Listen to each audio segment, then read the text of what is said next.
사무엘하 15장의 6절 말씀을 같이 보시겠습니다.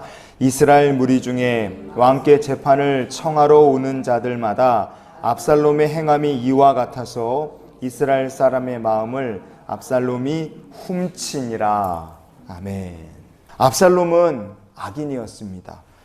왜냐? 그는 하나님께서 싫어하시는 것을 두루 행하며 산 사람이었기 때문에 그렇습니다.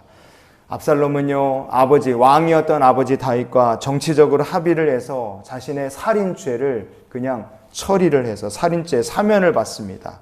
그러자마자 그가 한 일이 무엇이냐? 백성의 마음을 훔쳐서 아버지에게 또다시 죄를 짓고 반란을 준비하는 게 압살롬이 한 일이었어요. 압살롬이 하는 일을 보면 참 집요합니다. 잘 되는 것처럼 보였어요. 성경은요, 오늘 본문에 이스라엘 사람의 마음을 압살롬이 훔치니라 이렇게 얘기를 합니다. 훔쳤다 이렇게 번역이 된 히브리어 본문이 가네브라는 말입니다. 이 말은 twice cheated라는 뜻이에요. 두 번이나 속였다라는 뜻입니다. 압살롬은 다윗에게 재판받으러 가는 백성들을 속였고요. 그리고 백성을 기다리는 아버지를 속였습니다. 그러면서 아버지와 백성 모두를 속이면서 백성들의 마음을 딱 뺏어서 자기 편으로 이렇게 끌어들이면서 한 거죠. 이게 왜 죄겠습니까? 백성을 속인 것 죄고, 그리고 아버지를 속인 것은 그가 아버지를 경홀히 여기는 죄를 지은 거기 때문에 그렇습니다.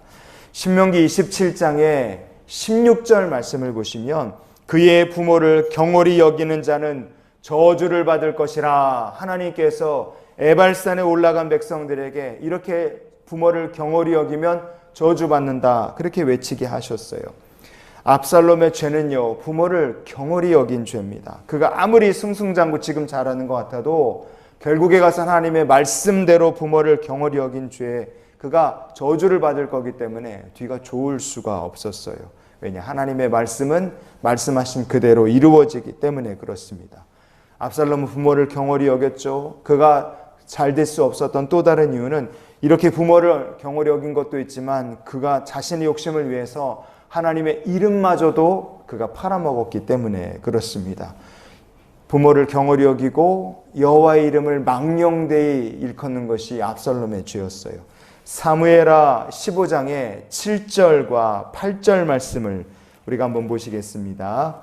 4년 만에 압살롬이 왕께 아뢰되 내가 여호와께 서원한 것이 있사오니 청하건대 내가 헤브론에 가서 그 서원을 이루게 하소서. 당신의 종이 아람 구슬에 있을 때에 서원하기를 만일 여호와께서 반드시 나를 예루살렘으로 돌아가게 하시면 내가 여호와를 섬기리이다 하였나이다 그랬습니다. 압살롬이라는 사람은 자기 말 안 들어준다고 요압의 밭에다가 불을 지를 만큼 과격하기도 하고 성격이 급하기도 한 사람이에요. 그러나 아버지를 반역할 때는 4년이나 걸쳐서 치밀하게 아주 준비를 했습니다. 이스라엘에서 이 반역이라는 것은 큰 죄입니다. 왜냐하면 모든 왕이나 제사장이나 선지자는 다 하나님께서 기름을 부어 세우신 사람이기 때문에 그래요.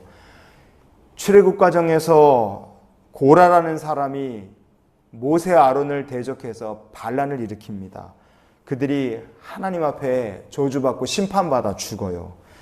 그 이스라엘 백성들이 고라가 죽은 거를 놓고 아론을 대적해서 이스라엘 백성들이 반란을 또 일으킵니다. 그때 하나님께서 민수기 17장에 10절 말씀해 보시면 이렇게 말씀하셨어요.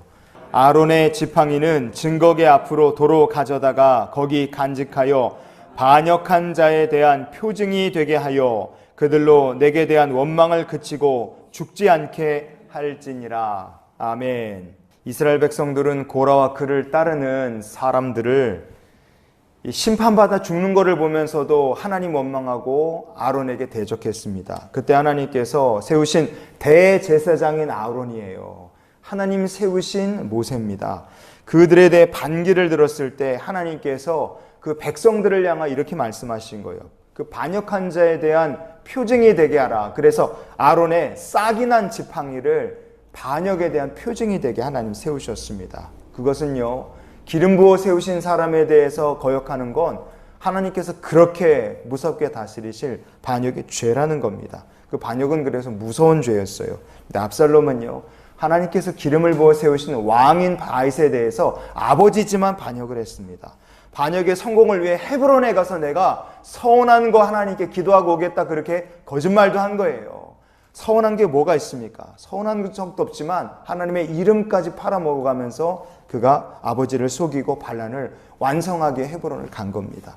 출애굽기 20장의 7절 말씀에 보면 너는 내 하나님 여호와의 이름을 망령되게 부르지 말라 그랬어요. 사실이 아닌데 하나님의 이름을 팔아가면서 자기의 이익을 위해서 거짓을 행하는 것, 여러분 그게 하나님을 망령되게 그 이름을 파는 겁니다. 그 죄가 커요. 반드시 심판받을 수밖에 없어요. 아버지를 그가 경홀히 여겼죠. 하나님의 이름을 망령되이 여겼죠. 이 모든 반란을 준비해서 기름 부으신 하나님의 세우신 왕을 그가 대적해 반란을 일으켰죠. 이 모든 것들을 보면 압살롬이란 사람은 하나님의 말씀을 하나도 지키지 않고 다 어기는 사람이었다는 것을 볼 수 있습니다. 그렇게 해서 반란이 성공한 것처럼 보였으나 성경은 그의 반란이 정말 허무하게 끝나는 것을 우리에게 보여줍니다. 성도 여러분, 지금 악인이 승리하고 잘 되는 것 같다. 여러분, 그래서 우리가 낙심할 필요 없습니다. 왜냐? 이 인생의 마지막 성패, 성공과 실패는 우리를 재판하실 하나님의 심판대 앞에서 마지막에 판가름 나기 때문에 그렇습니다. 그래서 오늘의 삶을 살며 악인의 형통을 보고 실망할 것이 아니라 하나님 계신 주의 보좌를 바라보며 우리가 이런 기도로 오늘 한날의 삶을 살았으면 좋겠습니다. 하나님, 오늘도 하나님의 나라를 바라보며 살게 하여 주시옵소서. 우리의 눈에 악인의 형통이 이해가 되지 않고 힘들 수 있어요. 그러나 선한 사람의 실패로 낙심할 수도 있으나 이 모든 것들의 성패는 하나님의 심판대 앞에서 마지막에 결론이 나게 됩니다. 그러니 하나님의 나라를 바라보고 하나님께서 우리에게 주신 은혜를 바라보며 세상과 나는 간 곳이 없고 우리를 권하신 주님과 동행하는 귀한 날이 되시기를 예수님 이름으로 축원을 드립니다.